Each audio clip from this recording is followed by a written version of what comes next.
आता आपण कृती क्रमांक 3 बघूया। चला दुकानात जाऊया। या कृतीमध्ये काय करायचे आहे, शिक्षकांनी वर्गामध्ये विविध दुकानांचे काय करायचे आहेत, एक पाट्या किंवा पोस्टर आपल्याला लावायचे आहेत व त्या दुकानामध्ये ज्या काही वस्तू मिळतील त्या वस्तूवरून वाक्य तयार करून एका बॉक्समध्ये टाकायचे आहेत व त्या बॉक्समधील एक एक वाक्य विद्यार्थ्यांना उचलून घेऊन त्या वाक्याचे वाचन करायला लावायचे आहे व ते वाक्य वाचन केल्याच्या नंतर विद्यार्थ्यांना असे सांगायचे आहे की ह्या चिठ्ठीमध्ये जे काही वाक्य आहे किंवा जे काही वस्तू आहे तुला त्या कोणत्या दुकानात मिळेल ती चिठ्ठी घेऊन त्या दुकानात जायचे आहे। अशा प्रकारे आपण काय करू शकतो, वर्गामध्ये पोस्टर किंवा त्या दुकानाच्या नावाचे आपण पाट्या लावू शकतो। जसे की किराणा दुकान, बाजार, खेळणी दुकान, कापड दुकान असे आपण विविध पोस्टर किंवा पाट्या लावू शकतो। ह्या कृतीमध्ये विद्यार्थ्यांनी बॉक्समधून काढलेली काही उदाहरणे आपण पाहूया।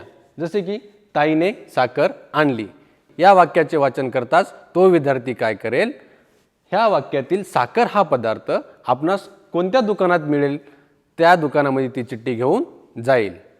अशाच प्रकारे आपण दुकानामध्ये साखर ऐवजी आपण वाक्यामध्ये काय घेऊ शकतो, गहू, तांदूळ, साबण, पेस्ट अशा प्रकारचे विविध शब्द किंवा वाक्याचा सराव आपण त्यांना देऊ शकतो।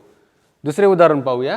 मितांशने बॅट विकत घेतली हे वाक्य वाचतात बॅट ही वस्तू कोणत्या दुकानात मिळेल तर खेळण्याच्या दुकानात मिळेल। मग तो विद्यार्थी काय करेल, ती चिठ्ठी घेऊन खेळण्याच्या दुकानात जाईल। याच प्रकारे बाळासाठी टोपी आणायची आहे याच्यामध्ये कोणती वस्तू आहे, टोपी। टोपी ही वस्तू विद्यार्थी कुठे जाईल तर कापड दुकानामध्ये जाईल।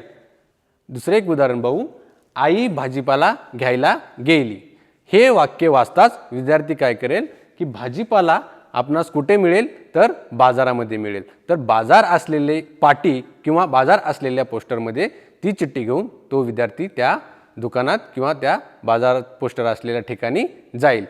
या कृतीमुळे काय होईल, विद्यार्थ्यांना समजपूर्वक वाचन होईल व वाचन केलेले वाक्य आणि दैनंदिन व्यवहाराचे संबंध विद्यार्थ्यांना जोडता येईल। या कृतीमुळे विद्यार्थ्यांना वाचन कौशल्याबरोबरच दैनंदिन व्यवहाराचे ज्ञानसुद्धा प्राप्त होईल व ह्या खेळण्याच्या माध्यमातून किंवा ह्या कृतीच्या माध्यमातून जे ज्ञान प्राप्त झाले ते विद्यार्थ्यांना चिरकाल स्मरणात राहील। अशाच प्रकारे आपण ह्या कौशल्यावर आधारित आपण कृती क्रमांक 4 पाहूया। खरे की खोटे। ह्या कृतीमध्ये शिक्षकांनी फळ्यावर काही खरी वाक्य लिहायची आहेत व काही खोटी वाक्य लिहायची आहेत व लिहिलेल्या वाक्याचे वाचन विद्यार्थ्याकडून करून घ्यायचे आहे आणि विद्यार्थ्यांनी ते वाक्य वाचन केल्याच्या नंतर ते खरे असेल तर खरे म्हणून सांगावे आणि खोटे असेल तर खोटे म्हणून सांगावे। या कृतीमध्ये आपणास आणखीन एक गंमत निर्माण करता येईल, जसे की वाक्य जर खोटे असेल आणि वाक्य जर खरे असेल, या खरे आणि खोटे असलेले 2 फ्लॅश कार्ड विद्यार्थ्यासमोर ठेवायचे आहे।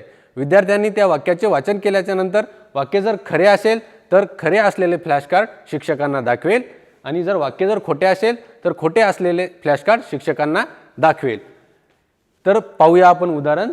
मांजर आकाशात भरारी घेते हे वाक्य वाचल्याच्या नंतर विद्यार्थी काय खोटे आहे असे सांगेल किंवा खोटे असलेले फ्लॅश कार्ड शिक्षकांना दाखवेल।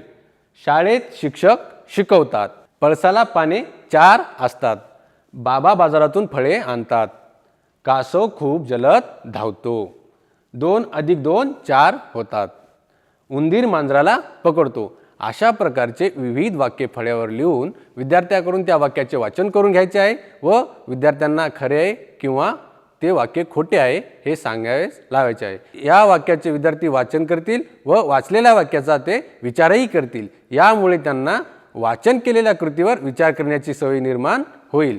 अशा प्रकारे आपण विविध कृतीमधून इयत्ता दुसरीच्या परिचित मजकुरातील 3 ते 5 सोप्या शब्दांनी तयार झालेली लहान वाक्ये वाचतो ह्या अध्ययन स्तर क्रमांक 9 वर पोहोचवता येईल।